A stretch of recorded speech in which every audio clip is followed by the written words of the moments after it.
Welcome to our channel today. I trust you're going to enjoy this, the first part of a series on the book of Daniel. I've wanted to do this for some time, and I'm excited about where it's going to go. Love it if you enjoy it. Hit the subscribe button, hit the bell. We'd love you to do that. And also, if you like what we're sharing in this, please hit a like or give us a like, and also leave a comment. And I trust you're going to really thoroughly enjoy what we're about to share. And Lord, I ask you today to guide my words. And Father, let the adventure of this book be rich and strong to every person now. We thank you, Lord, in Jesus' name. The book of Daniel is without doubt one of my favorite books in the whole Bible. It is an absolute key to an understanding of end-time world events. It's a powerful book, a book of 12 chapters that in many ways is the bookend to the book of Revelation. They tie together. If you understand one, you seem to really get a grasp of the other. Daniel leads into Revelation, and it is a particularly key book to understand if you're a student of eschatology, which is a study of last things. It actually outlines, the book outlines a panorama of the whole of Gentile history, basically from this moment with Nebuchadnezzar right through to the end of the age. It lays a foundation in prophecy. It is an extraordinary book of prophecy. It has, just in one chapter alone, 135 fulfilled prophecies. It has so many extraordinary prophecies of things that are yet to come. And it is a key book to any student of the Bible. And I trust that as you listen to me, that we can simply trigger a hunger for you to go into this book and explore it for yourself, because I guarantee you the exploration will be worth it. It has prophecies that are so accurate that have been fulfilled, particularly in chapter 11, that many people have doubted the book and said, no, this couldn't have happened. This is stuff really 200 BC, 150 BC, and yet the truth is that the book of Daniel was recorded in the Bible, the Septuagint Bible, which is the translation into Greek of the Hebrew that occurred in Alexandria, Egypt, when 70 scribes were brought down together to basically, for the library in Alexandria, take the Hebrew scriptures and put them into Greek. And they go back to around 280 to 250 BC, and all of the events of Daniel that some criticize and say it's too accurate were already in writing, laid out 100 years before these events occurred. And these occurred basically the time of Daniel. Daniel was taken into exile at 606 BC. And so in the next about 90 years, he wrote his prophecies. And so it's right back in that time. And some of these prophecies weren't fulfilled for 400 years. And many of them are still yet to be fulfilled. Many, in fact, we'll look at them as we go. I think from a prophetic point of view, if you love prophecy, the book is absolutely exciting. It is, as I said, a key book, and it really is so extraordinary that it tells us that it had to be written by someone who had an insight outside of time to the God of eternity, and certainly that was exactly what we find in Daniel. And so, just to get an introduction to the book, which is what we're doing today, we need to go back and get the historical setting into place. And so the historical setting is pretty simple. In 722 BC, the Assyrians, the great Assyrian army, came down and they took the northern tribes. Now, there was a mixture, all the northern tribes, the 10 tribes in the north. Many of those from those tribes also lived down in Judah in the south, and many from Judah and Benjamin were also in the north. So it was a mixture, but dominantly the northern tribes were 10 tribes, the southern tribes, Judah and the little tribe of Benjamin were in the south. The northern tribes were taken into exile by the Assyrians to Nineveh, and they would never, ever return. They were taken and never, ever returned to their land. In 612 BC, Babylon came in, and the Babylonians absolutely defeated the Assyrians and took over their empire, or much of it. And then in 606 BC, the Nebuchadnezzar, the son of Nebuchadnezzar the king, came down and went into war now to fight the Egyptians. When he came down, he went into battle against the Pharaoh Necho, who was actually Ethiopian. And in that great battle at Carchemish, the Babylonians took over Egypt. Now they ruled that whole area that used to be the Assyrian Empire. They became the controlling empire of the world, 606 BC. But on their way back from the battle of Carchemish, they went past Jerusalem, and Nebuchadnezzar there laid hold of the city of Jerusalem, laid siege to it, and basically took hold of the city. And in doing so at that time, they took many captives. They put vassal leaders into place there. They set things up under their control, and they took back a number of members of the royal family.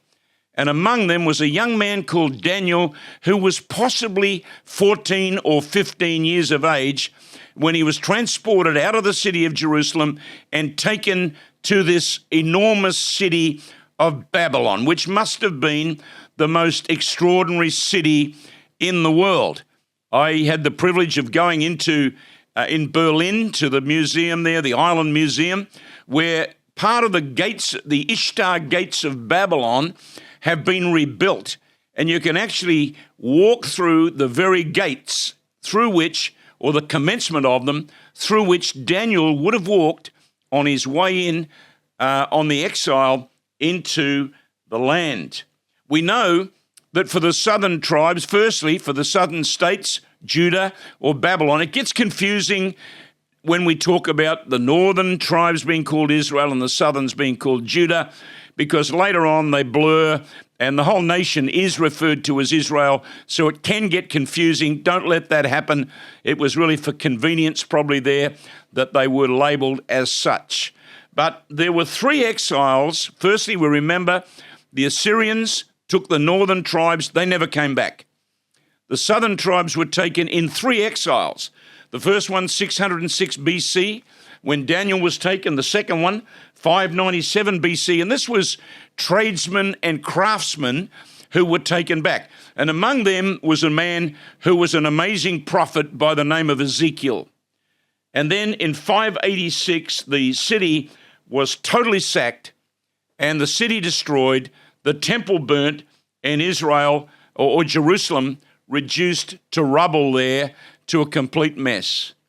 Now, at that point, now the book of Daniel really begins with Daniel, 606 BC, being brought back brought over into the city of Babylon, into this whole occultic, powerful, incredible place, and it was incredible. We will look in detail in the next session at some of the details of Babylon.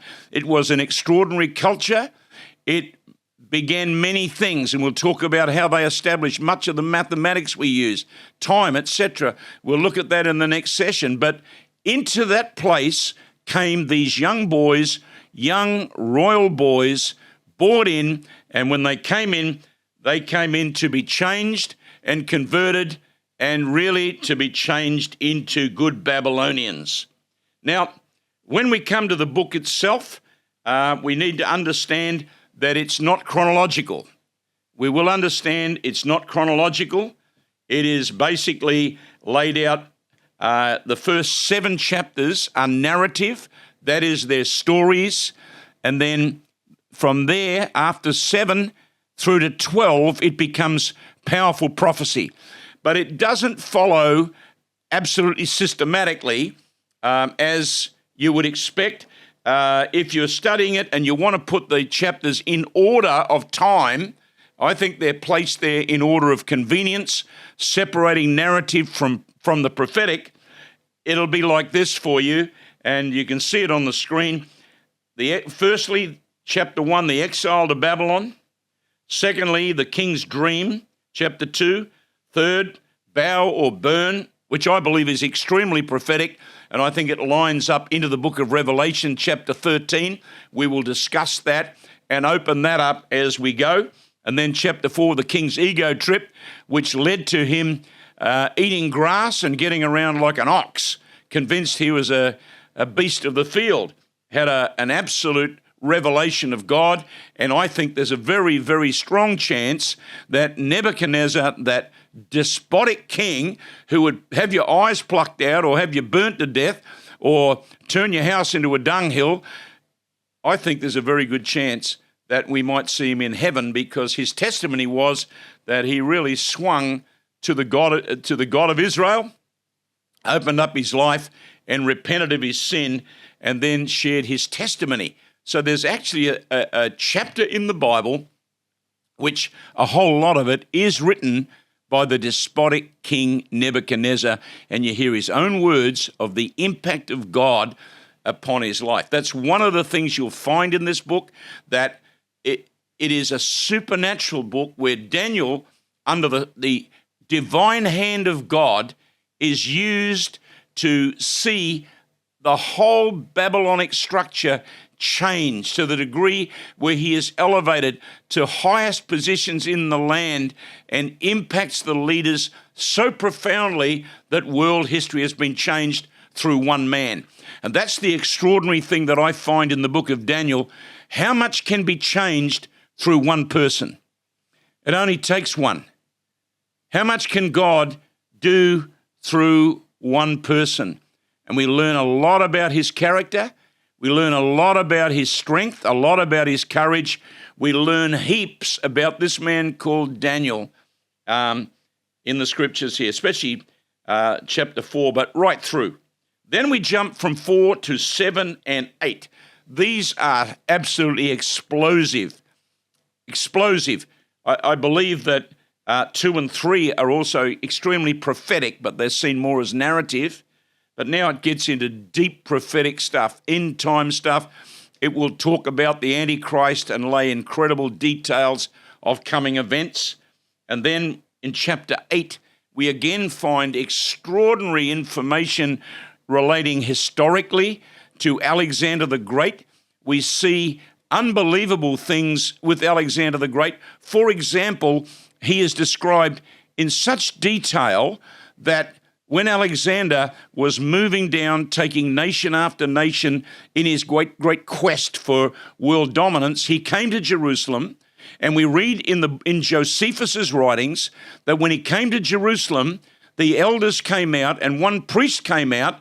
I think his name was Jeddah. I'm trying to remember his name, but this priest came out and met Alexander and showed details of him in the scriptures, and Alexander bypassed Jerusalem and did not seize it or take it, but left it, which is in Jewish history. We find chapter 5, we jump back now after 8 back to 5, and then 6 is the plot against Daniel. 5 is a powerful chapter that is basically the takeover of the Babylonians by the Medo-Persians. And we find this incredible man called Cyrus, or Cyrus the Great, and he comes in and takes the city. In chapter 9, the prophecies there are extraordinary. There is one prophecy in chapter 9 that we will go into in a fair amount of detail. It's the 70 weeks of Daniel, and as we go into that, Jesus referred to it. He referred to Daniel the prophet. We talk about a thing called the abomination of desolation. We talk about the 70 years, and we talk about what I believe is the structure of the great period that we read of in Revelation, the 7 years of the wrath of God and the whole bringing of the world back into the hands of Jesus. A time of Jacob's trouble, it is described as. Then we go into chapter 10. which deals with war in the heavenlies, what happens in prayer, how we change things. And it's a great chapter because everything in this natural realm is actually a reflection of what is happening in the supernatural realm. What takes place down here is a reflection of the wars and the struggles in the spirit realm. And it's our prayers and the impact of our prayers that change things. We read of Daniel's prayers, so powerful that he caused massive change to occur up in the realm of the spirit by his fasting and prayer. We underestimate the impact of our prayer. We underestimate the authority that we've been given and the power we've been given, and the book of Daniel outlines that. 11 and 12, the most magnificent conclusion to the book, but it's a conclusion that brings us an unbelievable understanding of world history. And in a moment, I'm going to share a little bit from that last chapter. A breakup of the book, the first 1 to 6 narrative, but 2 and 3 are also very, very prophetic.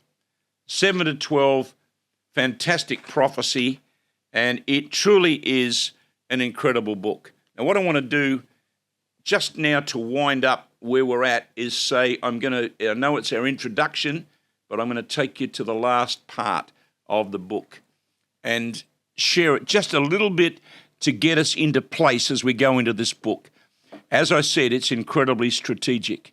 Now, chapter 12, I'm just going to read a little bit of it here, and we're in reverse, but that's not a bad thing. It says, "At that time, Michael shall stand up, the great prince who stands watch over the sons of your people." He's the one who guards over the nation of Israel. He says, "And there shall be a time of trouble, a great tribulation, such as never was since there was a nation, even to this time." And it lines up exactly with Matthew 24. "And at that time, your people," speaking of Israel, "shall be delivered, everyone who was found written in the book." And so there is going to be a great number of Jewish people who are going to turn to Christ. "Many of those who sleep in the dust of the earth will awake, some to everlasting life, some to shame and everlasting contempt." But he says, "Those who are wise will shine like the brightness of the firmament, and those who turn many to righteousness like the stars forever and forever." But here's the strategic verse. God says, "But you, Daniel, shut these words up. Shut this book up. Shut up the words and seal the book." It's a sealed book. Revelation also is sealed. And in Revelation, we read there's only one worthy to open the seal, and that's Jesus. He says, "Shut this book up and seal it until the time of the end." And that literally means until the extremity of time. Many will run to and fro, and knowledge will greatly increase. Shut the book up and seal it so that it'll be at that time that the seal will come off this book, and then people will understand. And so, if we understand the book, it is really a book that I believe has been written for our time, the end of the age, to understand. And as we go into it, I know that you will find it unbelievably exciting. I love it, and I can't wait to get into the next session with you. Thank you for tuning in today. Please like and leave a comment. We'd love that. And I know that this is going to be a blessing. God bless you today.